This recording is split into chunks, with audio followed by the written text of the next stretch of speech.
Good afternoon. This is कैसर बारी from बारी law associate. आज जिस टॉपिक पे मैं बात करना चाह रहा हूँ वो है जी कि जो डिपेंडेंट वीज़ा होता है, टीयर टू का स्किल्ड वर्कर वीज़े के डिपेंडेंट के तौर पे जब आप आते हैं या वीज़े पे स्विच करते हैं, उसकी क्या रिक्वायरमेंट्स आती हैं और उसमें क्या इश्यूज़ होते हैं। उससे पहले मैं सवाल जो है मैं वो पढ़ दूँ जो एक्चुअल किसी ने पूछा था और जिसके ऊपर मैंने सोचा कि मैं आपको यहाँ पे इंफॉर्मेशन जो है वो मैं देता जाऊँ। I am not giving a legal advice here. The reason is for a legal advice we charge fee, जो है हम फीस चार्ज करते हैं ऑफिस मिलने के और फ़ोन कंसल्टेशन के भी।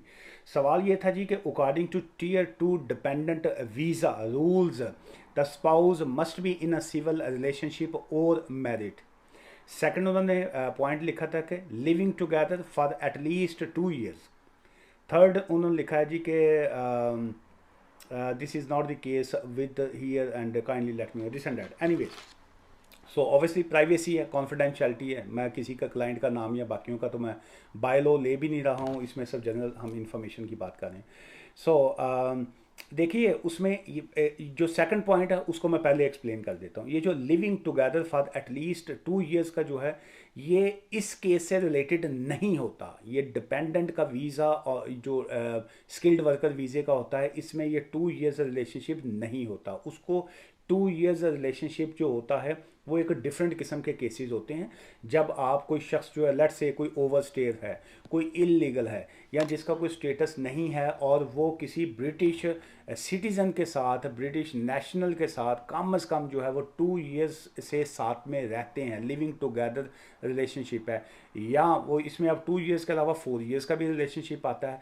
The 4 years relationship is when you are living with someone जो जिनके पास इंडेफिनेट लीव टू रिमेन हो, और लेकिन आपका जो स्टेटस है आप इलीगल हैं, ओवर स्टेयर हैं, आपका अपना कोई स्टेटस नहीं होता।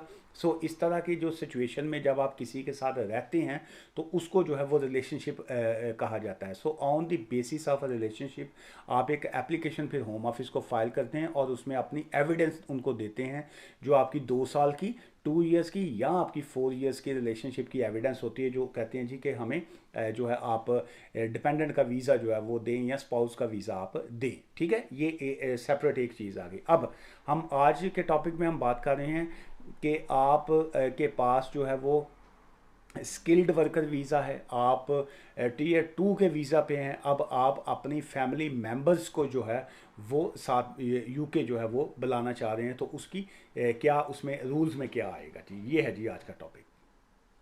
अच्छा, फर्स्ट थिंग ये आ गई कि क्या आपके पास अगर टीयर टू का वीज़ा है, स्किल्ड वर्कर वीज़ा है, तो क्या आप अपनी फैमिली को अपने साथ जो है वो बुलवा सकते हैं, रख सकते हैं? The answer is yes. आप अपनी वाइफ को या अपने ओबियसली हस्बैंड को, सिविल पार्टनर को, और अनमैरिड पार्टनर का भी इसमें वर्ड आ रहा है। कई लोग जो होते हैं वो मैरिज में नहीं होते। अगर आपके पास आपका मैरिज नहीं है तो देन जो है फिर आपको 2 साल का फिर आपको एविडेंस दिखानी पड़ती है इफ़ यू आर अनमैरिड जो है।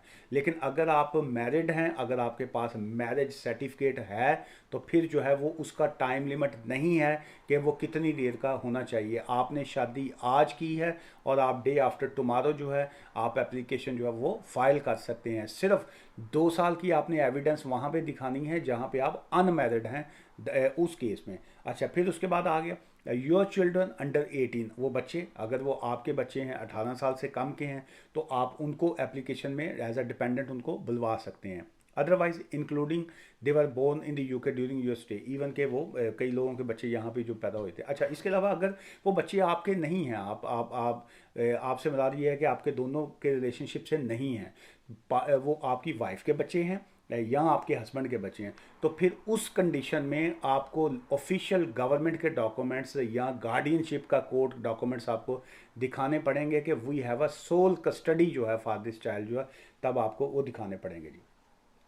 अच्छा, ये जो 2 साल वाला रिलेशनशिप का है, इसको लॉ में बड़ा क्लियरली उन्होंने लिखा हुआ जी कि you must be able to prove that you are in a civil partnership, और का मतलब है या मैरिज है that's recognized in the UK. recognized in the UK marriage mean वो शादी जो जिसको यूके एक्सेप्ट करता है, जैसे पाकिस्तान का मैरिज सर्टिफिकेट जो है इशूड बाय नादरा जो है वो ऑफिशियल डॉक्यूमेंट्स है, वो उसको यूके रिकग्नाइज करता है, मानता है। जैसे यूएई दुबई की कोर्ट्स हैं, वहाँ पे लोग जब अपनी मैरिज को रजिस्टर्ड करते हैं तो वो उसको यूके एक्सेप्ट करता है। इसी तरह बाकी कंट्रीज़ के हवाले से भी है। इसमें अब नया पॉइंट जो है, you have been living together in a relationship for at least 2 years when you apply. इसमें ये लाजमी नहीं है कि तीनों कंडीशन जो हैं वो एक साथ ही हो, ये तीनों अलग-अलग बात हो रही है। नंबर वन, या आप सिविल पार्टनरशिप में हैं और फिर तो बात ख़त्म होगी। आपके पास मैरिज सर्टिफिकेट है तब भी बात ख़त्म होगी। आपके पास दोनों चीज़ें नहीं हैं, आप अनमैरिड हैं लेकिन लिविंग टुगेदर थे 2 साल के, then you have to prove the for 2 years relationship जो है। अच्छा, फिर उसके बाद जो अगर हम डॉक्यूमेंट्स की बात करेंगे तो ऑब्वियसली जो आपका मैरिज सर्टिफिकेट है वो आपकी एक वैलिड एविडेंस है। उसके बगैर ये वाला डिपेंडेंट का वीज़ा जो है वो आप अप्लाई नहीं कर सकते हैं। अब आप कह रहे हैं जी कि हम तो अनमैरिड हैं, हमारे पास मैरिज सर्टिफिकेट नहीं है, तो फिर आपने 2 years की रिलेशनशिप की एविडेंस देनी है। वो एविडेंस क्या हो सकती है जी? एविडेंस कुड भी बैंक स्टेटमेंट, ज्वाइंट अकाउंट की टुगेदर जो है, क्रेडिट कार्ड्स की जो बिल्स हैं वो आपके हो सकते हैं, एनी यूटिलिटी बिल्स जो हैं वो आपके नाम के, एंड पिक्चर्स एविडेंस जो हैं। सो इस तरह की आपने मुख्तलिफ टाइम की जो है वो एविडेंस आपको दिखाना होगी कि वो क्या है। अच्छा, अब हम बात करें जी स्किल्ड वर्कर वीज़ा डिपेंडेंट के। ये जो money to support yourself है उसमें ये आ रहा है कि you and your partner must have a certain amount of money available to support them self जो है। उसमें क्या आएगा कि आपके जो आगे पार्टनर के जो आगे वो 285 पाउंड्स हैं, और उसके बाद 315 पहले बच्चे के, सेकंड बच्चे का आ गया आपका 200 पाउंड। सो इसको सिंपल इस अंदाज में कर लेते हैं कि जैसे 285 एक के, और उसके बाद आप प्लस करते जाएंगे। ये जो अमाउंट है आपने, you would also need to have a 1270 pounds available to support yourself for your own application जो है। अगर आप खुद से अपनी एप्लीकेशन कर रहे हैं तो फिर आपको 1270 पाउंड जो है वो भी साथ में दिखाने पड़ेंगे। इसका मतलब ये होता है कि आप ये एप्लीकेशन ज्वाइंटली भी कर सकते हैं, लाजमी नहीं है कि आप कई लोग कहते हैं जी हम पहले स्किल्ड का वर्कर का वीज़ा खुद से ले लें, उसके बाद हम अपनी वाइफ का अप्लाई करेंगे या बच्चों का करेंगे।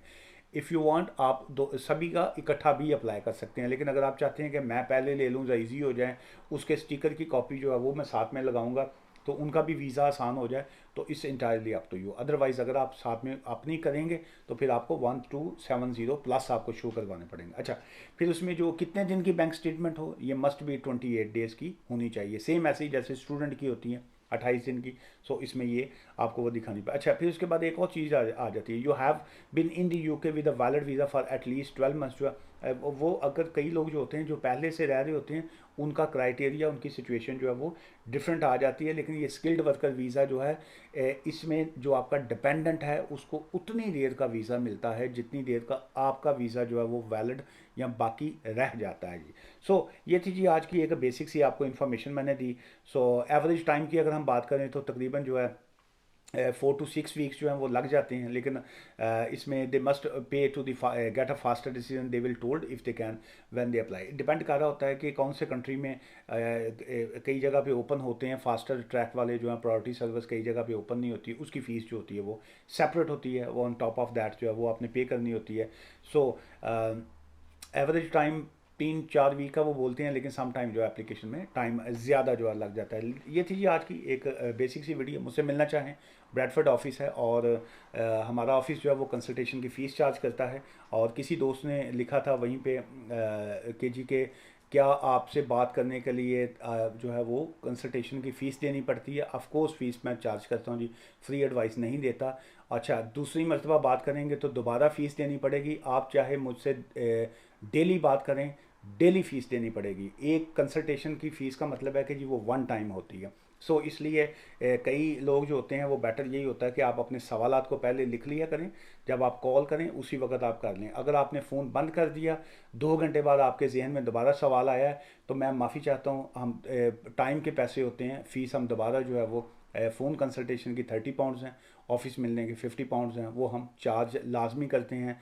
इतनी मोहब्बत करने के बाद, इतनी हम आपको इज़्ज़त देने के बाद, अगर आप इसी पॉइंट के ऊपर नाराज़ होंगे दोबारा कि जी इसने पैसे मांग लेने होने से क्यों दिए, सो फिर मैं उसके बारे में तो मैं कुछ नहीं कर सकता, हाथ जोड़ के आपसे माफ़ी ही मांग सकता हूँ और यही कहूँगा कि जी के तुसी अपने रस्ते थे असी अपने रस्ते। हम भी काम करने के लिए बैठे होते हैं, जब मेहनत से काम कर रहे होते हैं। ये तो एज अ मुस्लिम और तमाम मज़ाहब में है कि मज़दूर का जो मज़दूरी है उसका पसीना खुश्क होने से पहले दे दें। सो कई एक सवाल का जवाब है जी सर, सिंपल सा है, टाइम के पैसे होते हैं। मैं माफ़ी चाहता हूँ जी आप दोस्तों ने, दुआ में याद रखिएगा। Take care, bye for now.